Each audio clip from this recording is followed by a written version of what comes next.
Loyong ini juga merupakan jiwa dan tradisi masyarakat kita.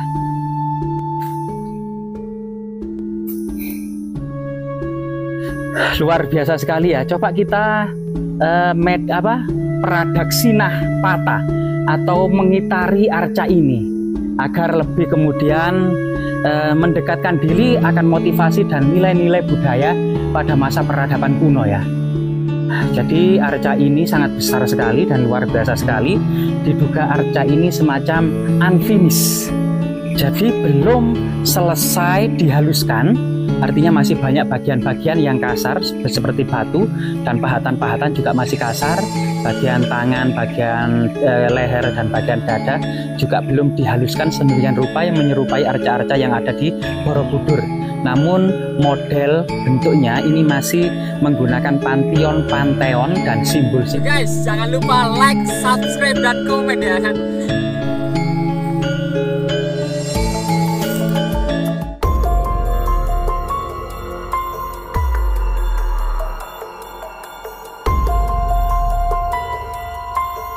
Ya, teman-teman, kita semua akan mengunjungi sebuah situs yang penuh sejarah, ya, terutama bagi para pemerhati sejarah Majapahit.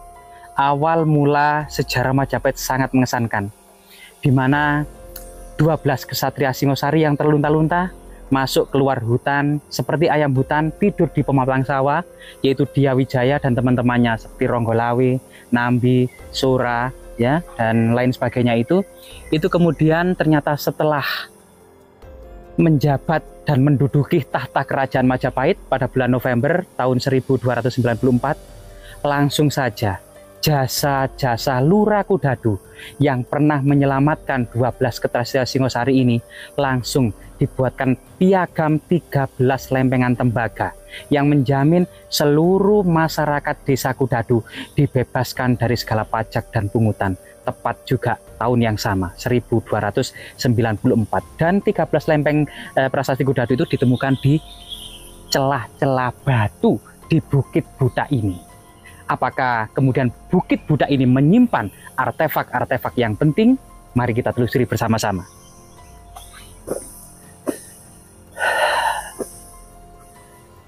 Jadi suasananya itu sangat segar, rimbunan pohon-pohon besar, dan angin di sini sangat jarang, yang mengisyaratkan sebuah tempat suci ya, dan sangat magis pada masa Singosari maupun masa awal-awal kerajaan Majapahit.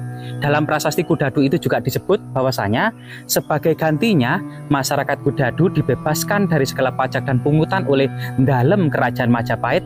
Sebagai gantinya mempersembahkan paraga sekar 1 tahun sekali kepada sebuah tempat suci bernama Sang Hyang Dharma Kleme. Diduga Kleme ini merupakan asal usul dari nama Dusun Kleme yang saat ini berada di lokasi ini.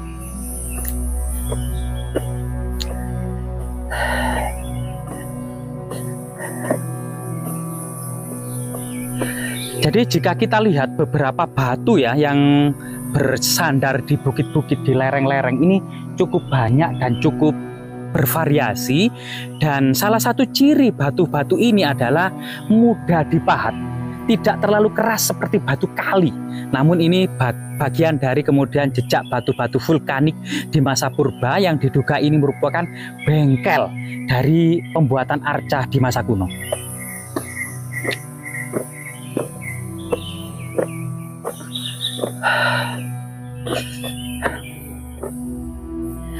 Selain itu juga kita melihat sekeliling kita ini merupakan tanaman kopi Arabica berdaun kecil tapi berbuah banyak.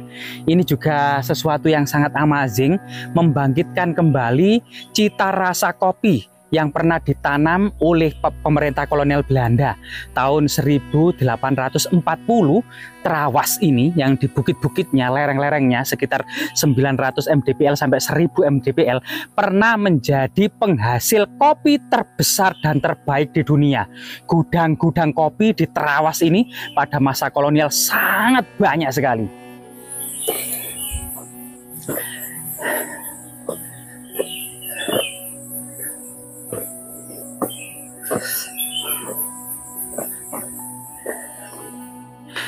Jadi sambil kemudian menikmati pemandangan sejuknya hawa, tebalnya oksigen murni ya, dan suasana yang sangat menyedapkan mata ini, kita akan mencoba mereview tinggalan-tinggalan artefaktual yang sangat penting di lokasi ini, yang konon katanya masih berbalut legenda. Legenda yang berkembang di masyarakat ya. Di lokasi ini ada beberapa arca raksasa. Yang pertama reco lanang, reco wedok, watu koco, reco dandang. Dan ini sangat berhubungan dengan sebuah kesatuan legenda yang berkembang di masyarakat desa Trawas ini. Suatu ketika ada seorang petani ya yang sedang pulang dari bekerja, sekitar siang hari pulang. Ternyata yang didapati istrinya hanya berdandan, belum ada nasi atau air yang disediakan ya, karena seorang petani ini sangat lapar dan dahaga. Yang didapati istrinya hanya berdandan di depan cermin. Maka kemudian suaminya pun pergi ke dapur untuk melihat apakah di dandang tempat memasak nasi itu ada nasi hangat. Ternyata hanya kosong melompong. Maka dandang pun itu ditendang kemudian menjadi watu dandang raksasa, yang dimungkinkan merupakan sebuah lingga raksasa yang saat ini sudah dipindahkan di Museum Pim Trowulan. Dan yang kemudian mendapati istrinya masih di depan cermin, cermin pun itu dilempar menjadi watu kocoh atau batu cermin raksasa yang juga tidak jauh dari lokasi ini. Dan istrinya itu kemudian ditendang pula tersungkur sehingga kemudian kepalanya di bawah gitu ya, itu kemudian menjadi reco wedok raksasa. Akhirnya kemudian sang suami menyesali segala perbuatannya, duduk bersila, termenung, meneteskan air mata, dan berubah menjadi reco lanang yang kita telusuri saat ini. Kemungkinan ada di atas sana ya. Terlihat itu ada sebuah cungkup raksasa atau cungkup besar yang menaunginya. Ini merupakan sesuatu tradisi cerita kerakyatan yang berkembang di masyarakat. Namun kemudian di balik legenda dan cerita kerakyatan ini pasti ada semacam sejarah yang sangat penting dan jejak-jejak tinggalan artefaktual yang sangat luar biasa. Mari kita gali ya.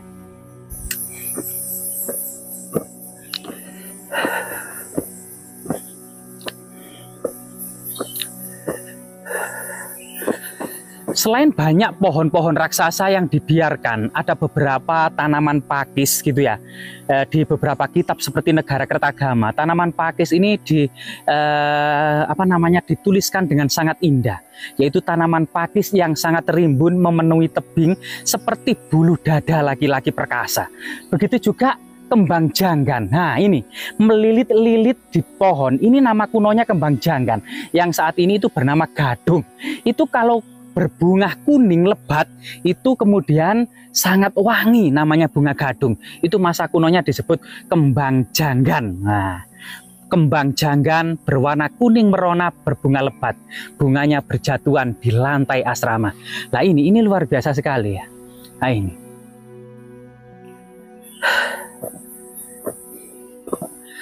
Jadi memang potensi Kabupaten Mojokerto bagian selatan ini merupakan Gunung Penanggungan, Gunung Anjasmoro, Gunung Welirang.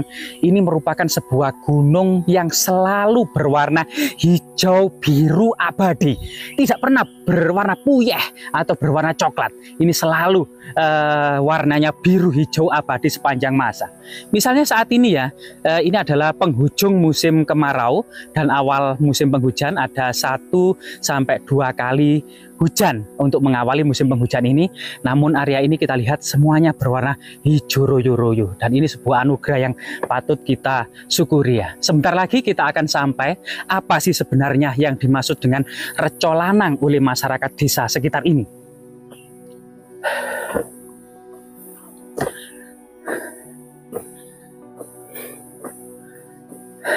Nah, dari sini kepalanya itu sudah terlihat sangat besar sekali ya, dengan sebuah gelung yang ada di atas kepalanya ya, mengingatkan sebuah kemungkinan ini adalah arca Buddha. Namun coba kita lebih mendekati.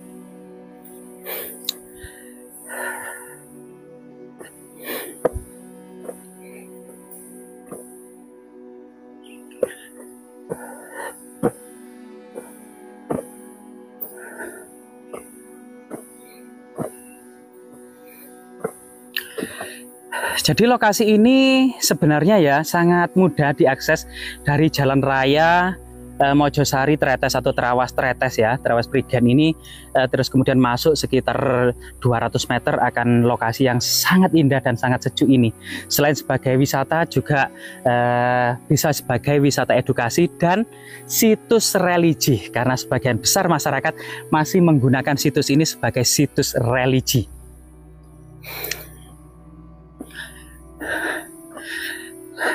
Sebelum kita memasuki area keberadaan Reco Lanang ini, kita sudah disambut dengan pohon Dewandaru. Nah, pohon Dewandaru ya, ini merupakan pohon yang disucikan terutama sampai saat ini oleh masyarakat Bali, yang juga ditanam di beberapa depan pura ya. Ini termasuk kemudian di Gunung Kawi Malang sebagai kepercayaan barang siapa saja kemudian bersemedi atau meditasi di bawahnya dengan kemudian khusyuk gitu ya. Kemudian terjatuhnya buah Dewandaru ini dianggap sebagai simbol akan mendapatkan rezeki yang melimpah ya. Nah, ini kepercayaan masyarakat. Nah, ini ada 2 buah gajah. Apakah ini gajah tinggalan artefak atau gajah baru? Kita juga kurang tahu, tapi sangat menarik ya. Kita juga disambut oleh gajah. Nah, ini. Rahayu, rahayu, rahayu, rahayu. Jadi di sini kita akan mendapati sebuah semangat, motivasi, dan spirit leluhur kita dalam berbudaya dan peradaban. Tidak mungkin kalau leluhur kita memiliki semangat dan spirit gitu ya, yang tidak besar, tidak mungkin kemudian memiliki motivasi dan mimpi-mimpi akan menciptakan sebuah arca sebesar ini, raksasa. Bahkan ini setinggi gedung bertingkat. Nah, ini. Tentu sangat berat sekali cara pengangkutannya pada waktu itu, karena alat-alat waktu itu sangat tradisional sekali. Tentu membutuhkan banyak orang untuk bergotong royong, karena gotong royong ini juga merupakan jiwa dan tradisi masyarakat kita.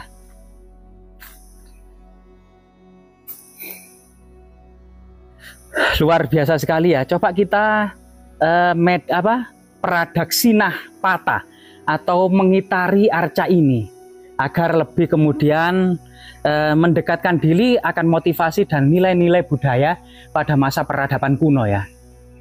Jadi arca ini sangat besar sekali dan luar biasa sekali. Diduga arca ini semacam unfinished. Jadi belum selesai dihaluskan. Artinya masih banyak bagian-bagian yang kasar seperti batu, dan pahatan-pahatan juga masih kasar. Bagian tangan, bagian leher, dan bagian dada juga belum dihaluskan sedemikian rupa yang menyerupai arca-arca yang ada di Borobudur. Namun model bentuknya ini masih menggunakan panteon dan simbol-simbol agama Buddha ya, sebagaimana kemudian arca-arca yang ada di Candi Borobudur, yaitu sebuah candi terbesar dan terindah di dunia yang berlafazkan akan tradisi dan agama Buddha Mahayana. Agama Buddha sendiri diduga berkembang dan masuk ke Asia Tenggara awal abad Masehi. Ditemukannya arca yang berlanggang Amarawati abad pertama ya di Jember dan di Sumatera ya. Ini menandakan bahwasanya pertama-tama yang masuk ke Nusantara adalah agama Buddha. Kemudian pada abad kelima kita akan mengetahui ciri-ciri prasasti yang beragama Hindu, yaitu prasasti di Jawa Barat, prasasti milik Raja Tarumanegara, yaitu Punawarman, dan prasasti yang ada di Kalimantan Timur, prasasti Jupa milik Raja Mulawarman. Nah, prasasti Mulawarman dan prasasti Tarumawarman ini menandai bahwasanya awal Musa masuk dan berkembangnya agama Hindu ke Jawa. Diduga memang tidak ada bukti-bukti awal tentang prasasti masuk dan berkembangnya agama Buddha, namun diduga dengan temuan arca yang berlanggang Amarawati atau Gandhara di Jember dan di Pulau Sulawesi ini menandakan bahwasanya agama Buddha lebih dahulu masuk ke Nusantara.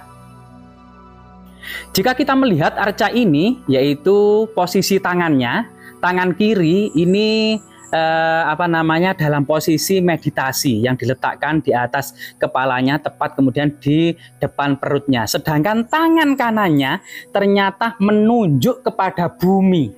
Nah, tangan kanannya ini menunjuk kepada bumi. Artinya, secara simbolis atau secara ikonografi gitu ya.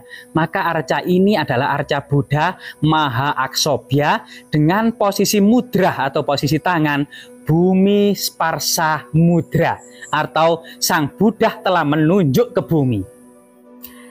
Dalam tradisi Buddha dikatakan bahwasanya Pangeran Siddhartha Gautama yang telah meninggalkan kemewahan dan gemerapnya istana itu kemudian menuju di bawah pohon Bodhi untuk melakukan pertapaan. Ketika setan marah mengerahkan seluruh pasukannya untuk mengganggu atau menggoda Pangeran Siddhartha hendak mencapai pencerahan, itu kemudian ternyata gagal. Maka setan marah pun turun tangan menggoda Pangeran Siddhartha. Bertanya kepada Pangeran Siddhartha, apa yang menjadi alasan wahai Pangeran Siddhartha kamu mencapai pencerahan? Jangan di sini, kamu pergilah ke istanamu untuk bersenang-senang. Kemudian Pangeran Siddhartha mengatakan, aku sudah mengabdikan seluruh hidupku untuk masyarakat dan menafkahkan dan kemudian memberikan seluruh hartaku untuk masyarakat pula gitu ya. Dan aku juga melakukan beribu-ribu kebajikan. Maka kemudian Pangeran Siddhartha, setan marah kemudian mengatakan siapa yang menjadi saksi atas hal itu. Maka Pangeran Siddhartha ini menunjuk ke arah bumi, sehingga bumi terjadi goncang 7 kali. Muncullah sosok Dewi Bumi yang sosok wanita cantik, yaitu Dewi Bumi, mengatakan benar apa yang dikatakan Pangeran Siddhartha. Akhirnya setan marah itu merat ya, dan disitulah kemudian Pangeran Siddhartha diangkat menjadi seorang suci atau Sakyamuni, orang suci dari kota Sakya, atau diangkat sebagai Buddha, yaitu seseorang yang tercerahkan. Inilah kemudian kenapa ada semacam jenis arca Buddha dengan posisi mudra bumi sparsa mudra, yang artinya adalah diduga di sini merupakan area pertapaan bagi para pertapa, terutama para pertapa Buddha, guna menyempurnakan catur asrama yang keempat, yaitu Brahmacara, Grahastra, Wanaprastha, dan Sunyasa, untuk kemudian meninggalkan segala nafsu duniawi yang melekat, yang kemudian menjauh diri dari masyarakat, hidup di gunung-gunung, meditasi, melakukan pertapaan-pertapaan, fokus memperdalam dharma hingga kemudian menjemput moksa. Ya, semoga sedikit dari ulasan ini bisa sedikit menjadi pengetahuan ya, tapi pasti jangan pernah puas karena masih banyak sekali tentunya artikel ulasan-ulasan mengenai situs Reco Lanang ini ya. Semoga kemudian bermanfaat.